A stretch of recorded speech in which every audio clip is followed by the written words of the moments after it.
नमस्कार, Shriram time news मध्ये मी कैलास सोनवणे आपले हार्दिक स्वागत करतो। सुरुवातीला पाहूया 24 तासातील ताज्या घडामोडी। बोरवीर येथील शेतकऱ्याच्या शेतातील गोठ्यातून अज्ञात चोरट्यांनी 6 म्हशी व पारडो केले लंपास।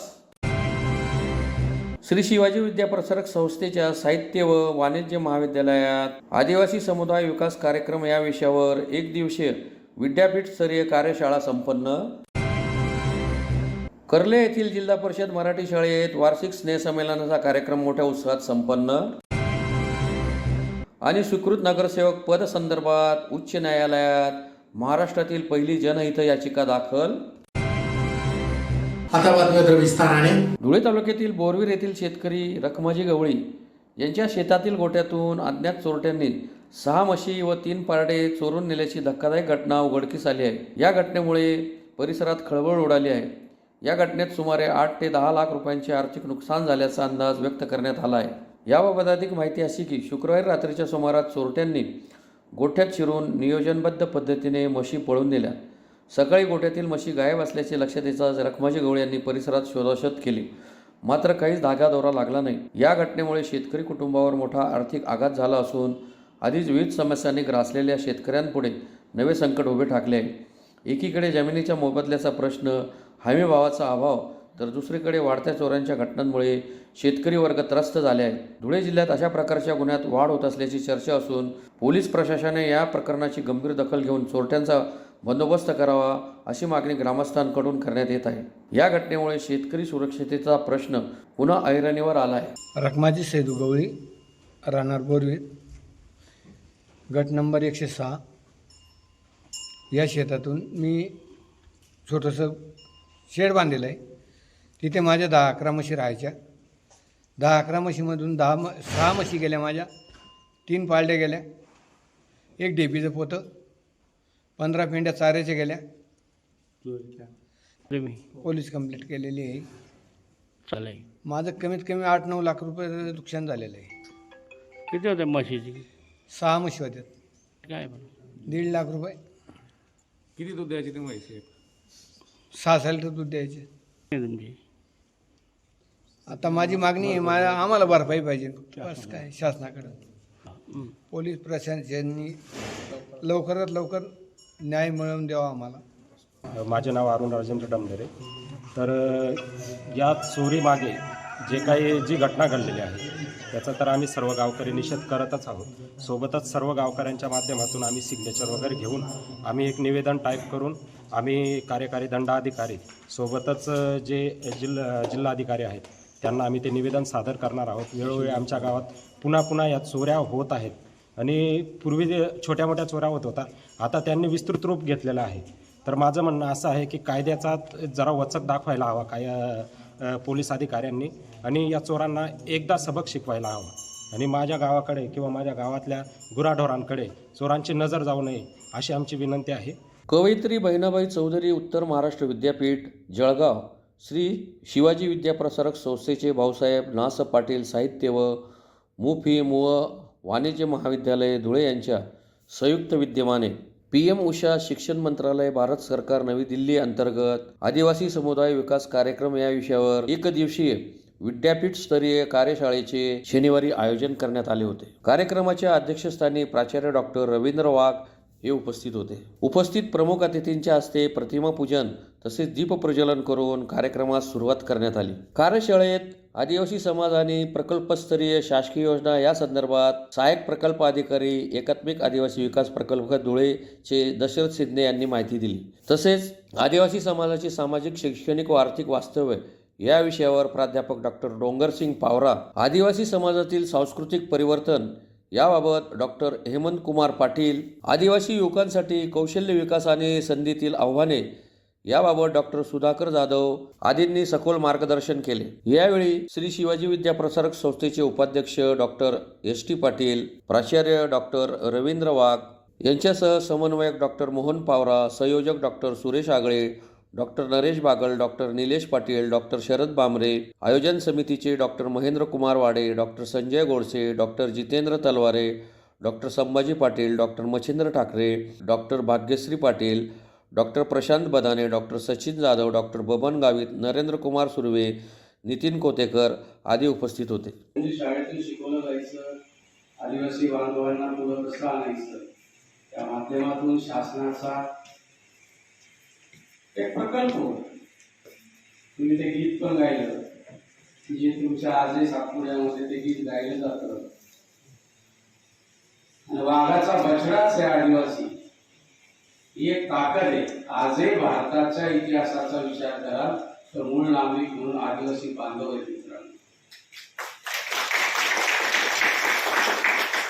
आदिवासी बांधवांचं स्वातंत्र्याच्या याच्यात देखील खूप मोठं योगदान आहे. तर त्या मानाने पावरा सरांनी ज्या पद्धतीने सांगितलं की त्या समाजाला योग्य असा न्याय मिळाला नाही स्वातंत्र्याला. आता पीटी उषा अंतर्गत असेल, विद्यापीठाच्या अंतर्गत असेल, विविध प्रकारच्या माध्यमातून असेल, तर थोडस उल्लेख मी वेगळ्या पद्धतीने करतो. आता विद्यापीठावर मी सिनेट सदस्य म्हणून काम करतो.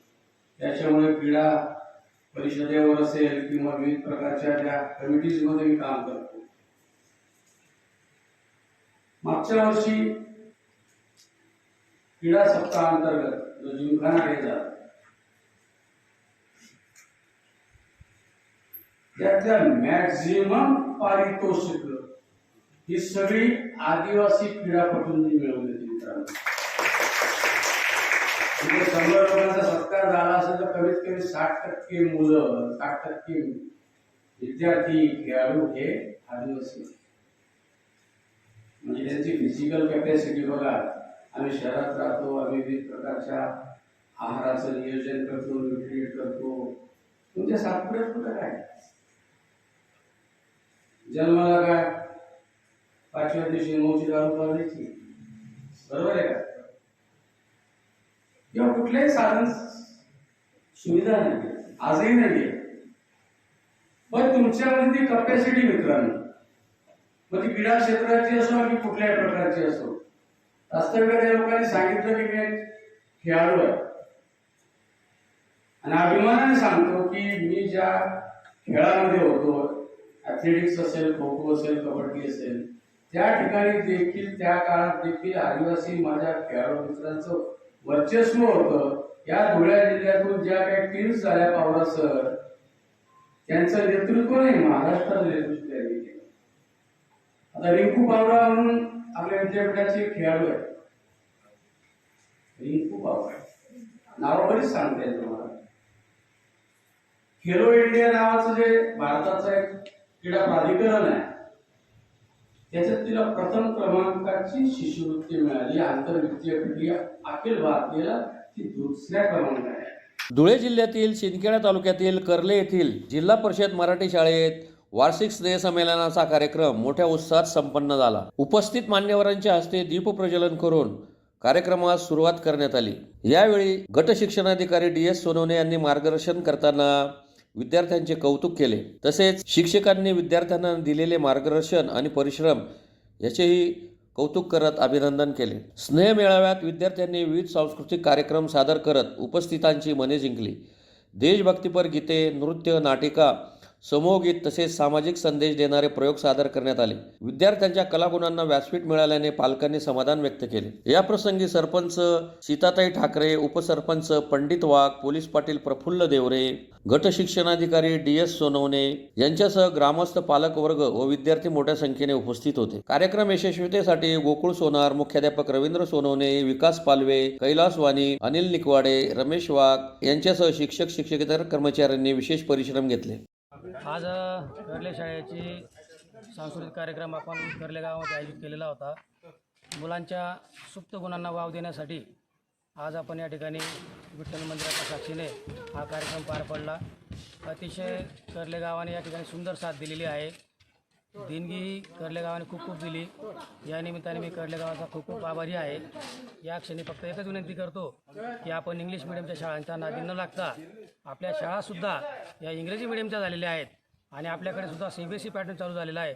तरी माझी पालकांना एकच विनंती राहील की यापुढे आपण सर्वांनी मराठी शाळेमध्येच आपल्या मुलांचं ॲडमिशन द्यावं, ही या ठिकाणी नम्र विनंती. महापालिकेच्या सुकृत नगरसेवक पदावर बुद्धिजीवी व्यक्तींना संधी मिळावी, त्यासाठी मनपा आयुक्तांनी आपल्या विशेष अधिकाराचा वापर करावा अशी मागणी करत ॲडव्होकेट मयूर बैसानी यांनी आता थेट उच्च न्यायालयात याचिका दाखल केली आहे. महाराष्ट्रातून अशा प्रकारे पहिली याचिका दाखल करण्यात आली असल्याची माहिती ॲडव्होकेट मयूर बैसाने यांनी पत्रकार परिषद घेऊन दिली. पत्रकार परिषदेत ॲडव्होकेट मयूर बैसाने यांनी सांगितले की दिनांक 20 फेब्रुवारी रोजी उच्च न्यायालय मुंबई खंडपीठ औरंगाबाद येथे WPST क्रमांक 5592/2026 नुसार भारतीय संविधानाचे कलम 226 अन्वये जनहित याचिका दाखल केलेली आहे. या जनहित याचिकेत संविधानाच्या कलम 14 अन्वये प्राप्त समानतेच्या अधिकारांचे उल्लंघन होत असल्याचे म्हटले आहे. तसेच धुळे मानपाच्या इतिहासात आजपर्यंत स्वीकृत नगरसेवक पदे बुद्धिजीवी घटकांपासून दूर ठेवण्यात आले. सन 2009 ते आजपर्यंत एकूण 16 स्वीकृत सदस्यांनी संधी देण्यात आली, परंतु डॉक्टर, वकील, प्राध्यापक, पत्रकार, व्याख्याते इत्यादी क्षेत्रातील एकाही व्यक्तीला संधी देण्यात आलेली नाही. परंतु आता स्वीकृत नगरसेवक पदासंदर्भात उच्च न्यायालयात महाराष्ट्रातील ही पहिली जनहित याचिका दाखल झाल्यानंतर तरी प्रशासनाला जाग येईल आणि प्रस्थापितांना चांगले अभ्यासू, कायद्याला अभिप्रेत असलेले उमेदवार गवसतील अशी आशाही त्यांनी व्यक्त केली. या प्रसंगी ॲडव्होकेट मयूर बैसाने यांच्यासोबत ॲडव्होकेट ऋतुराज वाघ, ॲडव्होकेट प्रेम सोनार, ॲडव्होकेट आकाश गोडे, ॲडव्होकेट रवींद्र पवार, ॲडव्होकेट संदीप पाटील आदी उपस्थित होते. आता मागील काही दिवसांचा आढावा जर आपण घेतला तर स्वीकृत नगरसेवक ही संकल्पना आजपर्यंत लोकांना ज्ञात नव्हती. कदाचित जी काही राजकीय मंडळी होती, सत्ताधारी होती किंवा विविध क्षेत्रातील लोक होती यांनी कदाचित पोहोचू दिली नसावी. आत्तापर्यंतचा स्वीकृत नगरसेवक संदर्भातला सर्वांचा भ्रम असा होता की पडलेल्या उमेदवारांसाठी, पराभूत उमेदवारांसाठी केलेली ती सोय म्हणजे स्वीकृत नगरसेवक पद. परंतु मी त्याचा खोलात गेलो, त्या कायद्याचा अभ्यास केला आणि ती संकल्पना समजून घेत असताना माझ्या लक्षात काही गोष्टी आल्या ज्या मी लोकांपर्यंत काही दिवसांपासून पोहोचत आहेत, संपूर्ण महाराष्ट्रात पोहोचलेल्या आहेत. आता स्वीकृत नगरसेवक ही संकल्पना काय? ऍक्च्युली स्वीकृत हा शब्दच कुठे नाही. खरं तर नामनिर्देशित सदस्य हा त्यासाठी लायक शब्द आहे, तरी त्याला स्वीकृत नगरसेवक म्हटलं जातं, त्यात वाद नाही.